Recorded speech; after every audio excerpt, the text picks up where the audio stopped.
பல்லாயிரக்கணக்கில் மக்கள் வந்துட்டு பார்த்தீங்கன்னா அந்த புதுடெல்லி ரயில் நிலையத்தில் வந்துட்டு குவிஞ்சிருக்கிறாங்க. பிளாட்ஃபார்ம்லையும் குவிஞ்சிருக்கிறாங்க, அந்த ஓவர் பிரிட்ஜ்லையும் வந்துட்டு குவிஞ்சிருக்கிறாங்க. அந்த நேரத்தில் தான் 16வது நடைமுறைக்கு வரக்கூடிய ஒரு ட்ரெயின், பிரயாகராஜ் செல்லக்கூடிய ட்ரெயின் 12வது நடைமுறைக்கு வருகிறதுன்னு சொல்லி மாற்றி ஒரு அனௌன்ஸ்மெண்ட். இதில் இருந்துட்டு ஓடி போயிட்டு அந்த ட்ரெயினை பிடிக்கிறதுக்காக போனவங்க என்ன ஓப்பன் டிக்கெட்டு அன்ரிசர்வ்டு. அந்த ஓவர் பிரிட்ஜில் வந்துட்டு இந்த இறங்கி போகும்போது தடுக்கி விழுந்து 5 சிறுவர்கள் உட்பட 18 பேர் இறந்து போயிருக்கிறார். இந்த இறந்த செய்தியை சொல்வதற்கு இது ஒரு 9-9:30 மணி போல நடந்திருக்கிறது. ஆனால் உறுதிப்படுத்தப்பட்ட ஒரு செய்தி வருவதற்கு 12 மணி ஆகிவிட்டது. இவங்க ஆட்சிக்கு வந்துட்ட உடனே இந்த செய்திகளை சொல்லலாமா வேணாமா, இப்பதான் சொல்லணுமா, இவ்வளவு பேர் தான் இறந்தாங்கன்றது சொல்லணுமா, எல்லாத்தையும் ஃபில்டர் என்ன உண்மை போயிடக்கூடாது, அவர்களுடைய எதையும் சரியா முறையா செய்யல அப்படின்ற இம்ப்ரெஷன் மக்கள்கிட்ட ஏற்பட்டக்கூடாது. உண்மையை வந்துட்டு என்ன பண்றாங்க, திணறடிக்கிறாங்க, உச்சு திணறடிக்கிறாங்க. மோடி அரசனுடைய நோக்கம், பாஜகனுடைய நோக்கத்தை புரிஞ்சுக்கணும் அப்படின்னா, இப்படி ஒரு நடந்ததாவே கண்டுக்காதீங்க அப்படின்னா அது நடக்காத மாதிரியே வேற ஒரு செய்திக்கு போடுவாங்க. இப்படி எல்லாம் செய்யக்கூடிய அளவுக்கு மீடியாவை டியூன் பண்ணிட்டாங்க. இந்த சாடிஸ்ட் மைண்ட் செட் இருக்கு இல்லையா, இதெல்லாம் கூட ஒன்றும் இல்லை அப்படின்னு சொல்றதும், அதெல்லாம் அப்படிதான் அப்படின்னு சொல்லிட்டு அப்படியே கடந்து போறதும் எப்படிப்பட்ட மனநிலைன்னா இதுதான் பாசிசம்.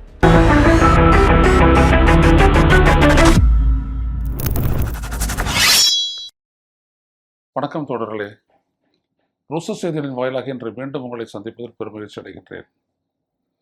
பொதுவாக பண்டிகைகள் என்றாலோ திருவிழாக்கள் என்றாலோ அது இறைவன் தொடர்புடையதாக இருக்கட்டும், அல்லது நமது வாழ்வில் ஒவ்வொரு ஆண்டும் நடைபெறக்கூடிய விழாக்கள் பண்டிகைகளாக இருக்கட்டும், நாம் எல்லாம் மகிழ்ச்சி அடைவோம்.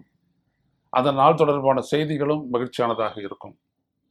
ஆனால் இங்கே பிரயாகராஜில் நடந்து வரும் மகா கும்பமேளா நிகழ்வில் ஒவ்வொரு நாளும் வெளிவரக்கூடிய செய்திகள் நம்மை துக்கத்தால் நிரப்புகின்றன. இந்த மகா கும்பமேளா நடப்பதற்கு முன்னாடியே இந்த மௌனி அமாவாசை தினத்தன்று நிறைய பேர் வருவார்கள் என்று, பல கோடியில் குவிவார்கள் என்று தெரிந்த பின்னரும் கூட முறையான தடுப்பு ஏற்பாடுகளை செய்து மக்களை முறைப்படுத்தி அனுப்பி மூழ்கி அவர்கள் வெளியேறுவதற்காக வழி செய்யாமல் அப்படியே விட்டதனுடைய விளைவு இந்த சர்ஜ் என்று சொல்லிக்கொண்டு நெருக்கமாக மக்கள் உள்ளே புகுந்ததனால் ஏற்பட்ட அந்த நெரிசலில் சிக்கி எவ்வளவு பேர் இறந்தார்கள் என்பதெல்லாம் தெரியாது. 30 பேர் மட்டும் கணக்கை காட்டிவிட்டு ஊபி யோகி ஆதித்யநாத் அரசு கதையை முடித்து விட்டது. 1500 பேர் வரை காணாமல் போனார்கள். என்ன ஆனார்கள் ஒன்றுமே தெரியவில்லை. ஊடகங்களும் அதை பற்றி பெரிதாக வாதிக்கவில்லை. அத்தோடு அவர்கள் மறந்து விட்டார்கள். நேற்று என்ன நடந்தது என்று பாருங்கள். அங்கே புதுடெல்லி ரயில் நிலையத்திலிருந்து அங்கிருந்து பிரயாக்ராஜ் செல்வதற்காக பல ரயில்களில் போவதற்காக பயணச்சீட்டுகளை வாங்கி கொண்டு காத்திருந்த மக்கள் ஏராளமாக. ஒரு கணக்கு என்ன சொல்கிறது என்றால், NDTV செய்தி இது, ஒரு கணக்கு என்ன சொல்கிறது என்றால் 4 மணி முதல் 9 மணி வரை பார்த்தீர்கள், ஒவ்வொரு மணி நேரமும் 1500 ஓப்பன் டிக்கெட்ஸ், அன்ரிசர்வ்டு டிக்கெட்ஸ் அவங்க கொடுத்துருக்குது. ரயில்வே ஸ்டேஷன் அங்கே இருக்கக்கூடிய ரயில்வே, நார்தன் ரயில்வே கொடுத்துருக்குறாங்க. அவ்வளோ டிக்கெட்டு இது பண்ணியிருக்காங்க. பல்லாயிரக்கணக்கில் மக்கள் வந்துட்டு பார்த்தீங்கன்னா அந்த புதுடெல்லி ரயில் நிலையத்தில் வந்துட்டு குவிஞ்சிருக்கிறாங்க. பிளாட்ஃபார்ம்லையும் குவிஞ்சிருக்கிறாங்க, அந்த ஓவர் பிரிட்ஜ், ஃபுட் ஓவர் பிரிட்ஜுன்னு சொல்லுவோம்ல, அந்த ஓவர் பிரிட்ஜ்லேயும் வந்துட்டு குவிஞ்சிருக்கிறாங்க.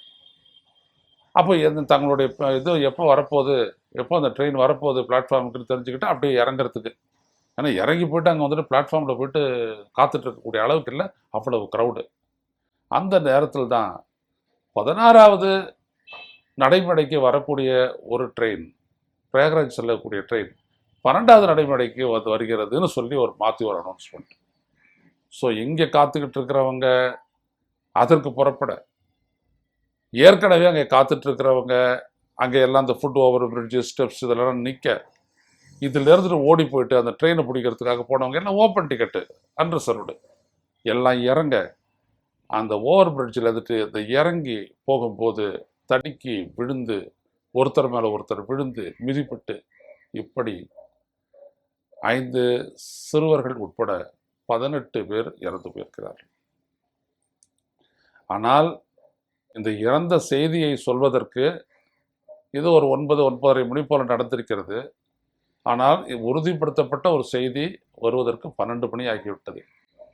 அது வரைக்கும் அந்த பொது நியூஸ் ஏஜென்சியாக இருக்கக்கூடிய ஏஎன்ஐயோ இல்லை மற்றவர்களோ பார்த்தீர்களானால் ஸ்டாம்பீடு ஒன்று ஏற்பட்டது என்று கூட சொல்வதற்கு தயாராக இல்லை யாரும். அப்படியே எல்லாரும் ஒரு மடுப்பல் தான் எல்லாத்தையும். அந்த மாதிரி கடைசியில் ஸ்டாம்பீடு லைக் சுச்சுவேஷன் என்றெல்லாம் சொல்லியிருக்கிறார்கள். பிறகு மெதுவாக ஒரு 10 பேர் இறந்திருக்கலாம் என்று கருதப்படுகிறது. இப்படியெல்லாம் சொல்லிவிட்டு கடைசியில் முதலில் மோடி தான் சொல்கின்றார், மிக அவலமான ஒரு அவலம் நிகழ்ந்தேறிவிட்டது, மரணங்கள் நிகழ்ந்தேறிவிட்டன அவர் சொல்லிவிட்ட பிறகு ரயில்வே அமைச்சர் அஸ்வினி அவர் வந்துட்டு அதற்கு பிறகு அந்த தகவலை வெளியிட்டு உறுதி செய்து இது எதனால் ஏற்பட்டது என்று நான் விசாரணைக்கு உத்தரவிட்டிருக்கிறேன் என்று சொன்னார். ஒரு ஸ்டாம்பீடு ஏற்பட்டு விட்டது, இந்த செய்தியை சொல்ல வேண்டும். உற்றார் உறவினர்கள் எல்லாம் யார் யார் இறந்து போனது அப்படி இந்த விவரத்தை தெரிஞ்சுக்கிட்டு அவங்க மற்ற மீட்பு பணியோ இல்லை காயமடைந்தவர்கள் எவ்வளோ பேருன்னு தெரியாது, அவங்களெல்லாம் எடுத்துகிட்டு போய்ட்டு மருத்துவமனையில் சேர்க்கக்கூடிய வேலையோ செய்வாங்க. இதெல்லாம் ஒரு கோஆர்டினேட்டடாக நடக்கும் ரொட்டைனாக. நாங்கள்லாம் வந்துட்டு ஒரு குண்டு வெடிப்பு நடந்துச்சு அப்படின்னோம்னா ஒரு 9 மணிக்கு நடந்துன்னு வச்சுக்கோங்களேன், 1 மணி வரைக்கும் அது தொடர்பான செய்திகள் எல்லாவற்றையும் நாங்கள் தொடர்ந்து சொல்லிக்கிட்டே இருப்போம் இரவு. அதுக்கப்புறம் தான் நாங்கள் வந்துட்டு அப்படியே நியூஸ் ரூம்லேயே படுத்துருவோம். இப்படியெல்லாம் இருந்த செய்தியாளர் தான் நான், பத்திரிகையாளர் தான் நான். அப்போது இதில் பார்த்தீங்க அப்படின்னோம்னா இவங்க ஆட்சிக்கு வந்துட்ட உடனே இந்த செய்திகளை சொல்லலாமா வேணாவா, இப்போ தான் சொல்லணுமா, இவ்வளோ பேர் தான் இறந்தாங்கன்றது சொல்லணுமா, எல்லாத்தையும் ஃபில்டரு. என்ன, உண்மை போயிடக்கூடாது, அவர்களுடைய எதையும் சரியாக முறையாக செய்யலை அப்படின்ற இம்ப்ரெஷன் மக்கள்கிட்ட ஏற்பட்டுறக்கூடாது. இதுதான் அவங்களுடைய நோக்கம். அதுக்காக அவங்க என்ன பண்ணுறாங்க, ஒரு மீடியா மேனேஜ்மெண்ட் என்ற பீரியடில் they are suffocating the truth. உண்மையை வந்துட்டு என்ன பண்ணுறாங்க, திணறடிக்கிறாங்க, மூச்சு திணற அடிக்கிறாங்க, உண்மையை வெளிவிட விடாமல் தடுக்கிறார்கள். அன்னைக்கு அங்கத்தான் நடந்துச்சு, இப்போவும் இங்கே அதுதான் நடக்குது. இன்னொரு பக்கத்தில் பார்த்தீங்க அப்படின்னோம்னா இங்கே சென்னையில் விகடன் இணையதளத்தில் ஒரு கார்ட்டூன் ஒன்று வந்திருக்குது. அது மோடியை பற்றிய கார்ட்டூன், இழிவுபடுத்துவதாக இருந்தது என்று சொல்லி அந்த இணையதளத்தை முடக்கிறாங்க. இவங்களது வேற ஒன்றும் இல்லை. இவங்களுடைய நோக்கம் என்னன்னா, மோடி அரசனுடைய நோக்கம் பாஜகனுடைய நோக்கத்தை புரிஞ்சுக்கணும் அப்படின்னோம்னா, அந்த பிபிசியினுடைய கரஸ்பாண்டன்ட் வந்துட்டு குஜராத் கலவரம் தொடர்பாக மோடியை இன்டர்வியூ பண்ணுவாங்க. ஒரு பெண் பத்திரிகையாளர் தான். அவங்க வந்துட்டு அந்த இன்டர்வியூ பண்ணும்போது பார்த்தீங்கன்னா மோடி எதுக்குமே பேச மாட்டார், முடிப்பார் அப்படியே. அவங்க ஏதோ கேள்வியெல்லாம் கேட்டு பார்த்துட்டு கடைசியில் வந்துட்டு இவர் புறப்படலாம் அப்படின்ற மாதிரி ஒரு நிலைக்கு அவர் வந்துட்டார். அவர் எழுந்து போயிடுவார் இல்லையா மோடி, ஓ மை காட் அப்படின்னு சொல்லிட்டு, இல்லை மற்றபடியே போயிடுவார் இல்லையா. அப்போ அந்த மாதிரி ஒரு சுச்சுவேஷன். நீங்கள் எதையாவது செய்ய தவறிட்டீங்கன்னு நீங்கள் நினைக்கிறீங்களா அப்படின்ற ஒரு கேள்வி அவங்க போட்டாங்க, இது குஜராத்தில். அப்போ எஸ் அப்படின்னு சொல்லிட்டு மோடி கடுமையான ஒரு முகம், அவருடைய கண்கள் எல்லாம் பார்த்தீங்கன்னா அப்படி இருந்துச்சு. Yes, we failed to manage the media. In English அப்படி சொன்னார், நாங்கள் ஊடகத்தை கையாள தவறிவிட்டோம். அர்த்தம் என்னன்னா, எல்லாமே நாங்கள் திட்டமிட்டு தான் செஞ்சோம், ஆனால் ஊடகத்தை மட்டும் நாங்கள் கவனிக்கலை, கருத்தில் கொள்ளலை. அதனால தான் இந்த மாதிரி நீங்களாம் வந்து கேள்வி கேட்டுட்டு இருக்கிறீங்கன்றார். இதுதான் இங்கே கவனிக்கணும். 3000 பேர் கொல்லப்பட்டார்கள், அதற்கான பொறுப்பை நீங்கள் ஏற்கிறீர்களா, எப்படி இது நடந்தது, தடுக்க தவறியதாக உங்கள் மீது குற்றச்சாட்டு இருக்கிறதே, எப்படி அது நிகழ்த்தது என்றெல்லாம் பல கேள்விகளுக்கு பதில் கூறி உள்ளபடியே தன்னை அப்பழுக்கற்றவன் என்று நிரூபிப்பதற்கான ஒரு வாய்ப்பு அந்த பேட்டியின் மூலம் கிடைத்தது மோடிக்கு. ஆனால் அதனை நிறைவேற்றிக் கொள்ள முடியவில்லை. காரணம் என்ன? காரணம் அவர்கள் திட்டமிட்டு செய்த அந்த படுகொலை. ஆனால் எதில் அவர் வந்து நிற்கிறார் என்றால் இதற்காகத்தான். எது, நாங்கள் மீடியாவை கண்ட்ரோல் பண்ணலை, ஸோ அந்த உண்மை வெளியிலே வந்து விட்டது, அது பல்வேறுபட்ட வழக்குகளாகி விட்டது. அதுதான் இப்போ கடைசியில் பார்த்தீங்க அப்படின்னோம்னா, ஒரு 13 பேர் கொல்லப்பட்ட இடத்துல இருந்த அதை மாஸ்டர் மைண்ட் பண்ண ஒரு கலவரக்காரர் பெண்மணியை இவங்க வந்துட்டு அம்மாநிலத்தினுடைய அமைச்சராகவே ஆக்குறாங்க மோடி அரசு. பரிசு கொடுக்கணும்ல, இதெல்லாம் நம்ம வந்துட்டு மறந்துடக்கூடாது. நாங்கள் விரிவாக பேசியிருக்கிறோம் இதெல்லாம் ரூஸ்டரில். ஆனால் மறுபடியும் அதை நினப்பு மூட்டுறேன். அப்போது இந்த ஊடகத்தை கையாளல் அப்படின்றது ஒன்று வரும்போது அவங்க என்ன பண்ணுறாங்க, கல்லிபிள் மீடியா அது வந்துட்டு என்ன பண்ணோம், கார்ப்பரேட் கையில் இருக்குது. இதெல்லாம் செய்திடப்படாதீங்கன்னா செய்திடப்படாது, இதெல்லாம் விவாதிக்காதீங்க அப்படின்னா விவாதிக்க மாட்டாங்க. இதை பற்றியெல்லாம் நீங்கள் இது இப்படி ஒன்று நடந்ததாகவே கண்டுக்காதீங்க அப்படின்னா அது நடக்காத மாதிரியே வேற ஒரு செய்திக்கு போயிடுவாங்க. இப்படியெல்லாம் செய்யக்கூடிய அளவுக்கு மீடியாவை டியூன் பண்ணிட்டாங்க. இதையும் தாண்டி ஏதாவது ஒரு மீடியா இவர்களை பற்றிய செய்தி சொன்னால் போதும், அது பாப்புலராக இருந்தது. இப்போ விகடனை பொறுத்த வரைக்கும் எடுத்துக்கன்னா 100 ஆண்டு கால பழமை வாய்ந்த ஒரு பத்திரிகை. அந்த பத்திரிகை சொல்லக்கூடிய கருத்துக்கள் எல்லாம் உண்மை, அதை கேட்டுக்கொண்டு மக்கள் அப்படியே கருத்தை உருவாக்கி கொள்வார்கள் அப்படியெல்லாம் சொல்றதுக்கெல்லாம் ஏதும் இல்லை. ஆனாலும் இவங்களுடைய அந்த பாலிசி டிசிஷன், கொள்கையிலிருந்து வரக்கூடிய அரசு கொள்கை என்ன அப்படின்னம்னா, இப்படி போடுறதுக்கான துடிச்சல் உனக்கு எங்கேருந்து வந்துச்சு, இதான் இவங்களுடைய பாணியில் வந்துட்டு சுதந்திரம் அப்படின்றது. கழுத்த நெறியவன அப்படின்ற மாதிரி அந்த ஊடகத்தை முடக்குவதற்கு முயற்சி பண்ணிட்டாங்க. இதே மாதிரி அப்படி ஒரு படுகொலை ஒன்று நடந்ததை பற்றி ஒரு கேள்வி கேட்கும்போது மோடி என்ன சொல்றாருன்னா, ஆமாம் எல்லாமே கவலை தரக்கூடியதுதான். நம்ம ரோட்டில் பயணம் பண்ணிட்டு இருக்கும்போது ஒரு நாய் குறுக்கையில் வந்துட்டு நம்ம வண்டியில் அடிபட்டு செத்தா கூட அதுக்காக கூட நம்ம வருத்த விடுவோம் அப்படின்னாரு. என்னடா அது, நம்ம மனிதர்களை பற்றி பேசிட்டு இருக்கிறோம், இருந்தாலும் நாய் அடிபட்டதை பற்றி சொல்றாரு அப்படின்னா, அவர் என்ன சொல்றாருன்னா, எதுவானா கவலைப்படுவோம் ஆனால் நடந்துடுச்சு இல்லை, நம்ம வருத்தப்படுவோம் தான் ஆனால் நடந்துடுச்சு இல்லை. எங்கேருந்து எதை சொல்றாரு பாருங்களேன்.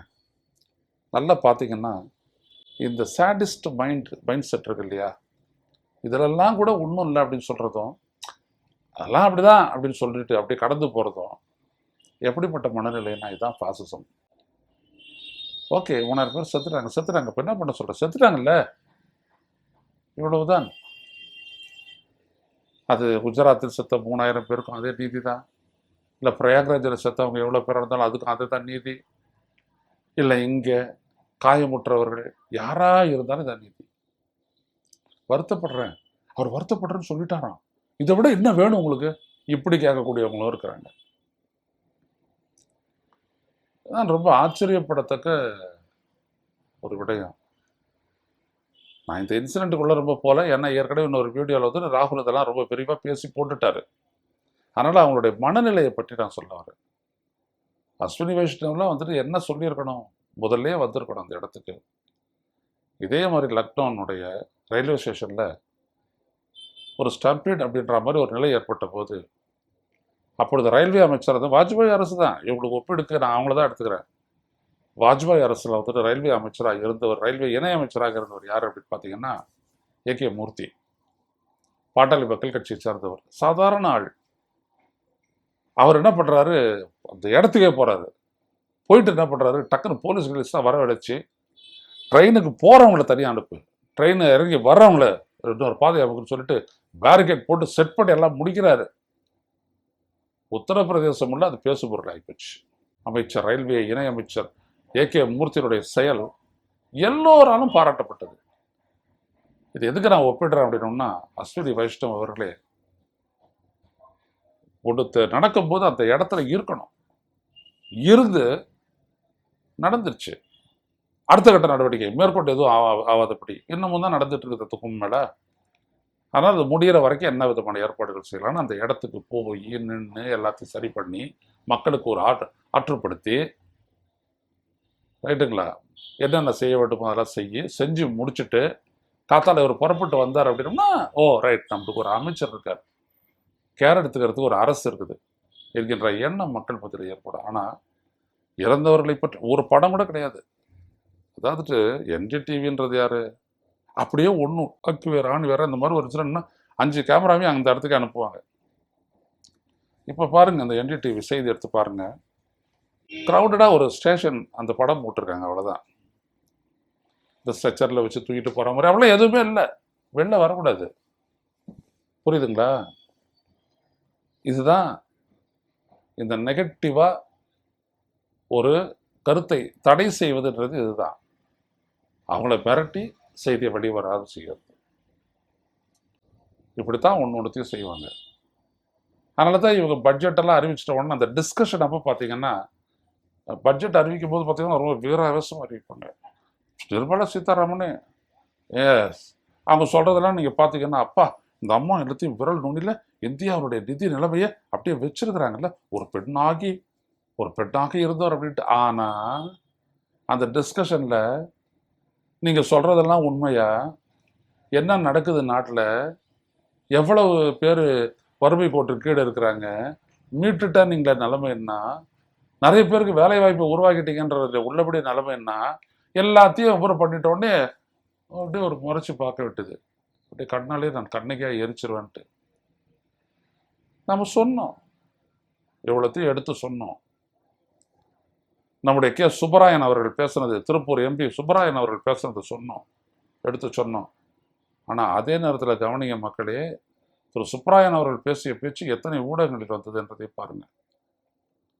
ரோஸ்டர் கூட முடக்கப்படுது தானே. இதனால தான் அடிக்கடி சொல்றது, உங்களுடைய சப்போர்ட் வேணும்னு சொல்றதுக்கு காரணம் தான். ஊடகத்தை நீங்க சப்ரஸ் பண்ணிட்டாங்கன்னா நாளைக்கு மக்களை சப்ரஸ் பண்ணலாம். அவங்கள புரிஞ்சுக்கங்க. இந்த விடயத்தை தான் நான் சொல்ல நினைக்கிறேன். ஸோ ஒரு ஊடகம் அப்படின்றதுல நாணயமான ஊடகம் அப்படின்றது ரொம்ப ரேரு. அப்படி இருக்கக்கூடிய ஊடகங்களையும் வந்துட்டு இவங்களுடைய ப்ரெஷர் மூலமாக, பவரின் மூலமாக கண்டெயின் பண்ண முயற்சி நடக்குது. இப்படி நடந்துச்சுன்னோம்னா நாளைக்கு எதுவுமே வெளில தெரியாது. இதுதான் அறிவிக்கப்படாத ஒரு அவசர நிலை அப்படின்ற மாதிரி சொல்கிறோமே, அது இதுதான். நல்லா புரிஞ்சுக்கோங்க. பிரயாக்ராஜில் கும்பமேளா போதில் அந்த ஸ்டாம்பீட்டில் இறந்தவங்களோட எண்ணிக்கையே வெளில சொல்லலை, யாரும் சொல்லக்கூடாது. அங்கே முஸ்லீம்களுடைய யாரும் கடை வைக்க கூடாது. அது ஒரு பக்கம். இன்னொரு பக்கம் இங்கே ரயில்வே ஸ்டேஷனில் இறந்ததே ஒரு 3 மணி நேரத்துக்கு வெளில வராத தடுத்துருக்குறாங்க. இவ்வளோதான். இப்போ நம்ம வந்துட்டு அந்த மெயின் ஸ்ட்ரீம் மீடியா, எம்எஸ்எம் இவங்களெல்லாம் வந்துட்டு நம்ம பார்க்குறோம், அங்கே எதுவுமே இருக்காது. கடைசியில் பார்த்தோம்னா ஏதாவது நம்மளை போன்ற சமூக ஊடகங்கள் இதை வெளில கொண்டு வருவாங்க. அப்படிதான் வெளில கொண்டு வர முடியும். மீண்டும் சந்திப்போம். நன்றி, வணக்கம். ஊடகம் கார்ப்பரேட் அரசியல்வாதிகளின் கைப்பாவையாக, அடிமைகளாக இருந்தது போதும். இனி சாட்டை எடுத்து சுழற்றும் நேரம் வந்துவிட்டது. ஊடகம் பொதுமக்களாகிய உங்களுக்காக, உங்களாலேயே இயக்கப்பட வேண்டும். ஊடக சுதந்திரத்திற்காக உங்களின் பங்களிப்பை இன்றே அளித்திடுங்கள்.